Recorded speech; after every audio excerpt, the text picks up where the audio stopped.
top pros and cons of living in Parker, Colorado. So you've decided to move to the Denver area, but which suburb should you move to? Let's talk about the top pros and cons of living in Parker, Colorado, a suburb south of Denver, which is close to the Tech Center, I-25, and C-470. It has a robust equestrian community and feels like a small town while being close to Denver. Hit that like button and subscribe to my channel for videos on living in Colorado.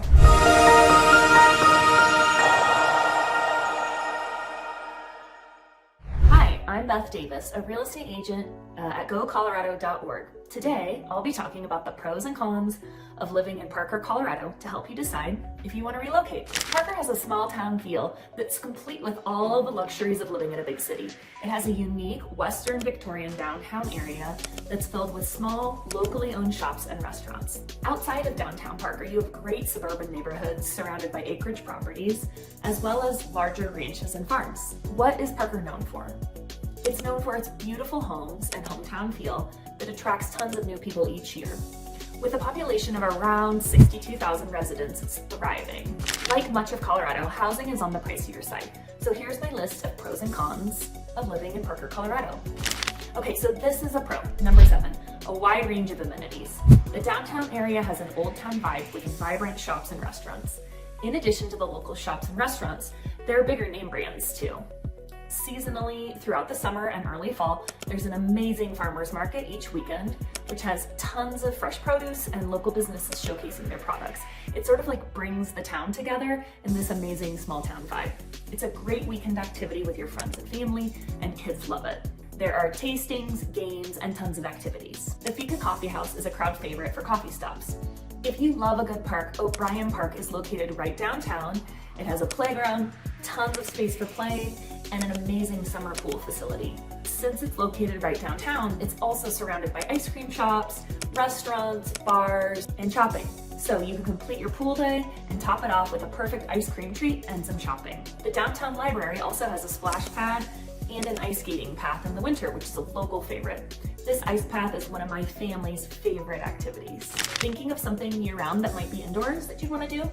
The Field House has batting cages, a climbing wall, indoor fields, and a skate park. If you love concerts, live music, and plays, the Pace Center could be your perfect stop in downtown Parker. Many of the local performing arts, ballets are held in this facility. If you're into equestrian activities, farming and ranching, Parker also has you covered. This is an area with such a wide array of activities. So Parker's located inside of Douglas County School District, which is an enormous school district. There's a huge range of schools from traditional curriculum and then focused charter schools. Okay, number 6, this is a pro, and this is convenience. Everything in Parker is so well connected. So everything's, within a quick 15-minute drive. There are a number of quick service restaurants chains such as Chipotle, Chick-fil-A, Culver's, and all of these are easily accessible. In addition, local homegrown restaurants and a variety of cuisines are available. I personally love the Parker Garage and the West Main Tap Room. If you love being active and your family is into sports and activities, dance, music, and sports classes are also in close proximity to all the neighborhoods. Okay, number 5, this is a con. It's sort of spread out. I know I just mentioned that proximity in Parker is a pro, but outside of the centrally located neighborhoods, you might have a bit of driving to do. Because Parker edges on being fairly rural in areas, it can make accessing local amenities as well as centrally located jobs difficult.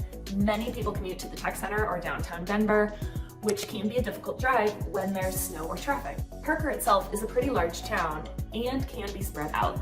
So you can choose to live in the north part of Parker, which has easier access to the city, the middle part of Parker, which has amazing access to the historic downtown area, and South Parker has beautiful views, which can be also more rural and has access to equestrian facilities and ranches. Is Parker a good place to live? Absolutely.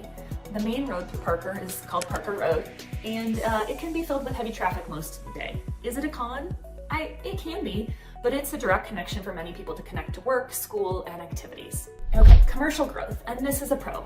Parker is growing and changing. New commercial developments are coming in every year. So over the past decade, we've seen a tremendous amount of growth, not only with new residential neighborhoods, but tons of commercial growth as well. We've seen Costco come in, Trader Joe's, Sprouts, new medical centers, and tons of businesses. The downtown Parker area is also being strategically developed to utilize all the empty spaces and lots. Want to know some exciting news? Whole Foods is also on its way. As we see commercial growth, you also see residential appreciation. So our personal recommendation is to purchase now. Number 3, most of the new stuff is on the north end. So I would say this is a con. Most of the development is happening on the north end of town. So if you're further south, this can be a con. It's harder to get to and it's not quite as easily accessible. But much of the new development has easy access from C470, which is kind of like the main highway on the north end of town. Okay, number 2, and this is housing. I would say this is such a huge pro. There's a wide variety of housing types, from new, more dense, urban-style neighborhoods to older homes with original charm and sprawling ranches with room for livestock and horses. There's something for almost everyone in this amazing growing community. Shopping for homes in Parker has such a huge scope, and it also includes great surrounding areas like Castle Rock, Elizabeth, Franktown, Centennial, and Aurora. There are large master plan communities in the area that have tons of amenities, homes with acreage for horses, urban townhomes, and all the kinds of communities between. Do you like a mix? Think of the Pinery, where you have a mix of old and new, a golf course, a tennis bubble, and larger lots. Okay, and finally, number 1, the high cost of living. I would consider this a con. As with the entire Denver metro area, the cost of living in Parker can be high. The price of housing is almost 40% higher than the national average, and the cost of living is also higher. So this can be a major con for some people. Compared to Denver, you get a larger home and a larger yard for substantially less money. So for those who want to live in Colorado, have access to the mountains, have access to outdoor activities, this is part of the package deal. Conclusion. If you want to live in an area close to the metro, but you want access to nature and outdoor activities with a little bit more of a rural feel and small town community, Parker, Colorado could be a great landing spot. This area is packed with hiking, biking, and horseback riding. It's a great cross of urban and rural, and you might see a deer or a turkey on your way to downtown Parker. I mentioned some of the best things to do in Parker, so let's try them out on your next visit. If this video came to you at the right time, then hit that button and subscribe to my channel. Don't forget to press the bell icon for new updates. I'm Beth Davis, a Colorado real estate expert, and you can get in touch with me through my contact details in the description box below. Thank you so much. I hope I'll see you in the next video.